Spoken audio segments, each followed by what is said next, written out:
Avec toutes ces expériences, il y en avait, ils sortaient de leur corps. Et puis ils avaient du mal à rentrer. Tout simplement. On a étudié ça, militairement, on a étudié ça.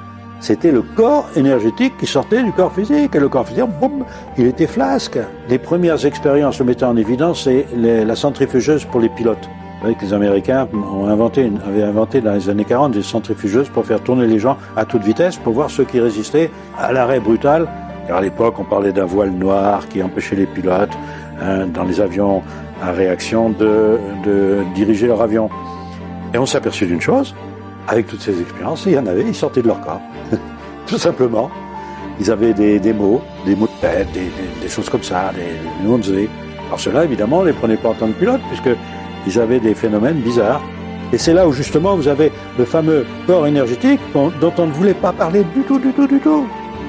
Alors que on connaît l'existence de ce corps énergétique, mais depuis longtemps.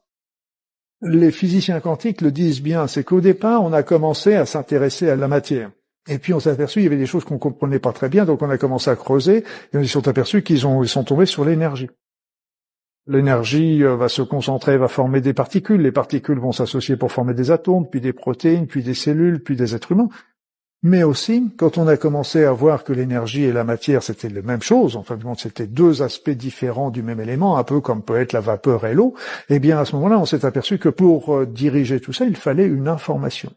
Ça nous a montré que notre pensée agissait sur la matière. Et après ça, il y a eu d'autres travaux qui sont célèbres maintenant de Masaru Emoto, qui nous montraient bien que l'intention, la pensée qu'on envoyait sur un verre d'eau provoquait dans ce verre d'eau des cristallisations qui étaient différentes selon que la pensée était d'amour ou une pensée négative et destructrice. En médecine, tout simplement, on sait très bien que la pensée agit sur notre corps. On sait déjà l'effet placebo. Qu'est-ce que c'est l'effet placebo? C'est l'effet de notre pensée sur le corps, tout simplement. Le patient croit au traitement qui lui est donné, et simplement ça fait 30% de tous les résultats positifs de toutes les médecines. La foi, c'est être gagnant dans le futur. C'est même avoir déjà gagné dans le futur. C'est ça. Voilà. Bon, quand même. Parce qu'en fait, on n'aurait pas la foi si on n'avait pas gagné dans le futur. Si elle était pas, on l'aurait pas. Parce que c'est un peu comme une intuition d'un futur qu'on a déjà réussi à réaliser. C'est ça la foi. Les gens sont pas assez conscients de ça. La foi, ça déplace vraiment les montagnes. Hein. Pas évidemment, c'est une métaphore, mais la foi, c'est quelque chose qui a une puissance d'action considérable. La foi, c'est très très supérieur au combat, à la lutte, etc. Le combat, la lutte, c'est quelque chose même qui peut être très dangereux. Mais la foi, c'est extrêmement puissant. La foi, c'est vraiment l'émotion créatrice par excellence. Est-ce qu'on pourrait dire que synonyme, c'est la confiance? La foi, la confiance au futur? Alors, ou du futur? Non, parce que oui, la confiance. Travailler la confiance mène à la foi. Mais on peut se tromper sur la foi. D'ailleurs, si on considère que la foi c'est une croyance, on se trompe. La foi c'est l'inverse des croyances. Les scientifiques, ils sont emmêlés dans un système de croyances. Mais c'est pas de la foi, ça. D'accord? C'est la foi et les croyances, c'est complètement différent.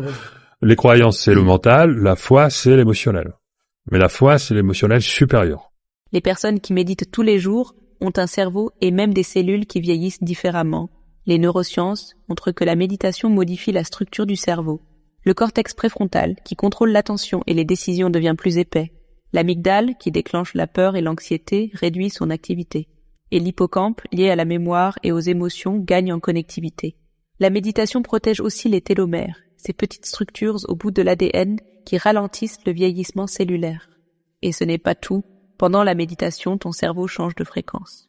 Les ondes bêta, liées au stress, diminuent, tandis que les ondes alpha et θ, associées à la relaxation et à la créativité, augmentent.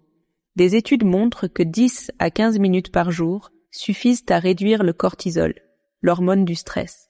La méditation améliore aussi le sommeil, abaisse la pression sanguine et favorise une meilleure gestion des émotions au quotidien.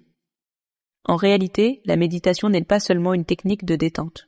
C'est une pratique qui transforme ton cerveau, protège tes cellules, ralentit le vieillissement de tes télomères, et la psychologie confirme ses effets positifs sur l'équilibre émotionnel et mental. Tu le savais?